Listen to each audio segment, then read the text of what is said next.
tapi ada juga otoakustik emission yang untuk diagnosis. Jadi kita itu frekuensi dari 500 sampai 12.000 pun kita bisa periksa. Jadi kita bisa lihat di frekuensi mana sih sel rambutnya yang banyak rusak, dan seberapa banyak sel rambut yang bisa luar bisa kita lihat dengan otoakustik emission.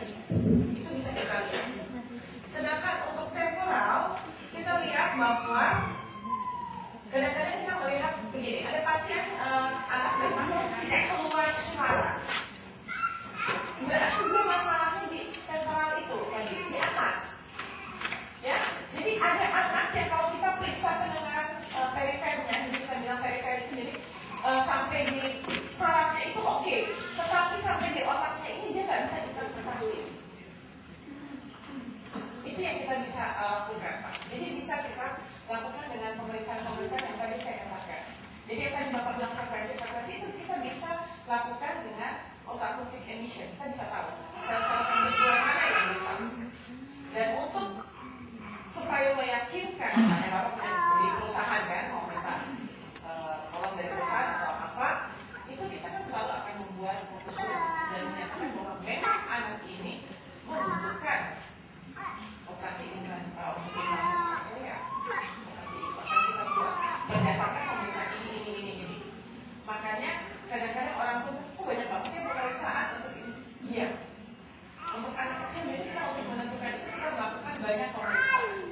Kadang-kadang secara subjektif, secara objektif pun kita harus juga. Kita kasih soal bagaimana respons dia. Oleh karena itu kita kalau membuat alam bantu dengar juga menggunakan selalu kita lihat dulu responsnya bagaimana anak ini. Dicoba.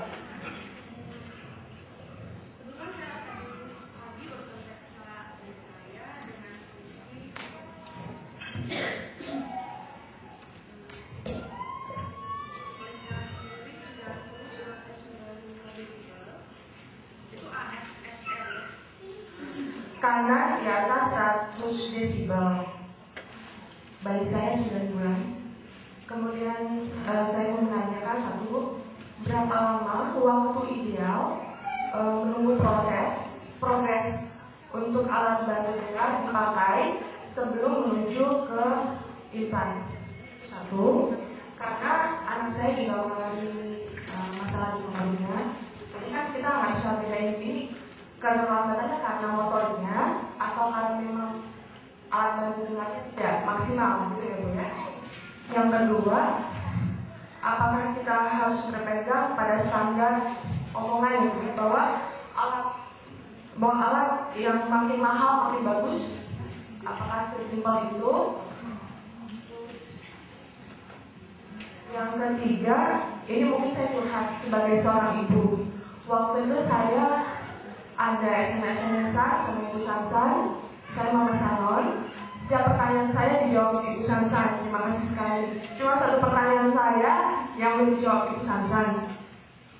Apakah seorang ibu pekerja bisa dikatakan tidak maksimal atau tidak berkomitmen dalam membesarkan anaknya? Ibu Sansan ketawa ingat ya? Oke. Sekali lagi itu curhat saya. Beberapa pertanyaan tapi curhat. Karena ibu seorang ibu mungkin lebih mengerti. Karena saya lihat saya sampai di bentar. Teman saya dan bisa dikatakan saudara saya juga mengalami masalah motorik, bukan masalah pendengaran. Saya dia tidak bekerja di rumah. Saya juga curhat sama dia, Bu, apakah saya harus berhenti bekerja untuk memaksimalkan atau membantu membesarkan anak saya dalam keterbatasan dia yang memerlukan perhatian yang istimewa, gitu ya Bu ya? Dan teman saya mengatakan itu komitmen katanya. Berhenti kerja ada untuk ruginya, nggak berhenti kerja ada untuk ruginya. Setiap sekali tanya semua orang, jawabannya begitu. Saya rasa kok nggak jujur, ngomong aja. Karena waktu saya datang ke rumahnya, saya lihat dia tidak bekerja, sama sekali tidak bekerja. Tapi yang megang anaknya bukan dia sendiri, malah asistennya atau babysitternya atau siapa yang ngurus. Jadi saya jadi dilema, Bu. Apakah memang seorang ibu yang tidak bekerja memang pasti bisa maksimal? Saya minta input curhatan saya. Terima kasih. Ya, tadi saya katakan bahwa kita juga harus melihat gangguan pendengaran kalau melibatkan organ lain atau ada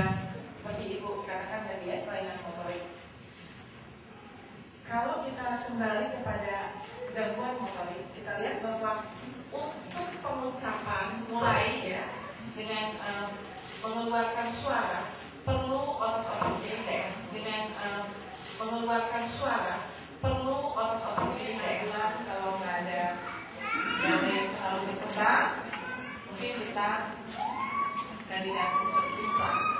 Tetapi pada anak-anak dengan gangguan motorik tentu saja ada hal-hal yang kita harus lebih spesial perhatikan.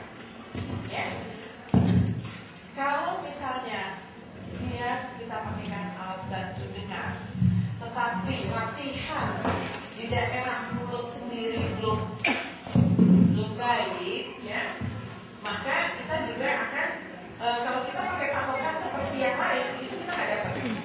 Jadi kita akan lebih spesial. Mungkin kita akan tunggu sedikit lebih lama. Kalau misalnya kita lihat dengan motorik saja, misalnya apakah anak ibu dengan sini? Enggak. Tidak dengan cerebral palsy. Cerebral palsy, oke. Cerebral palsy, kita mesti lihat bahwa untuk dia makan atau minum saja masih tumpah kan? Udah nggak tumpah. Jadi nggak jatuh lagi.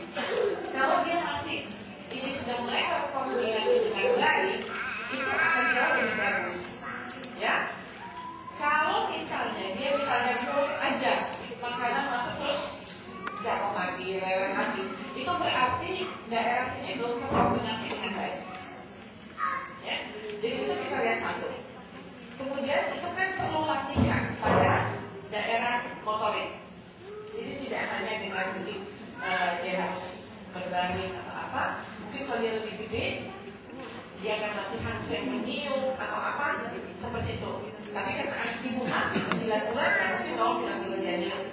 Tetapi dengan latihan mungkin dengan massage, dengan apa seperti itu, kita lihat bahwa motoriknya harus kita atasi terlebih dahulu. Jadi mungkin itu akan lebih panjang, ya Bu ya. Nah, kemampuan anak dengan CP itu kita harus lebih teliti lagi. Karena jujur kita tidak boleh memberikan satu harapan, wah itu nanti ngomongnya kan juga bagus segini, ya. Ini kan saya nggak mau ngomong yang enak-enak dulu, yang baik-baiknya aja dulu. Karena kita harus berpikir logis. Kalau selama motoriknya ini belum bagus, bagaimana dia bisa mulai babbling, ya, mulai mengucapkan yang menggegar seperti itu, ya. Jadi itu dulu kita fokuskan latihan seperti itu. Lalu, apakah ibu bekerja dan tidak bekerja? Nah, ini saya juga bukan punya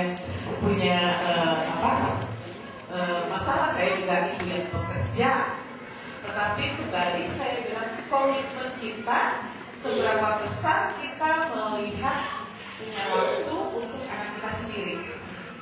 Ya, saya tidak menyalahkan ibu yang bekerja, karena seperti ibu katakan, ibu yang tidak bekerja belum tentu juga dia ngurusin benar anaknya. Ya, dan tadi saya katakan, saya pernah bilang 1 jam itu kebetulan seorang dokter juga. Tetapi sebelum dia berangkat kerja, dia punya 1 jam buat anaknya. Nanti dia pulang misalnya agak siang, misalnya buat jam 3, 1 jam untuk anaknya. Dia istirahat lagi anaknya, mau 1 jam lagi buat anaknya. Jadi ini kembali ke kita.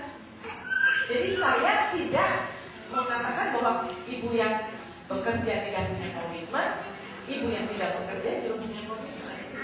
Kembali ke diri kita. Saya terus terang bekerja dan keluar rumah juga turun pagi, pulang ya. Tapi saya juga bersyukur itu anak saya ada 3 kebetulan ngomongin semua sudah. Tetapi tanya sama mereka bahwa begitu mamanya pulang, mamanya harus ngajarin mereka di DPR, mamanya harus duduk biar nggak capek. Mulai tanya ulangan, tanya. Tuh 1 dari kelas 3, 1 masih semester 5, 1 baru kelas 5. Sampai sekarang begitu dia pulang nggak ada saya udah ngomong. Tapi mereka kan ada mereka sampai itu masih saya bantu. Jadi itu kembali ke kita. Ini curhatnya ibu-ibu kerja, ya. Jadi itu kembali ke diri kita.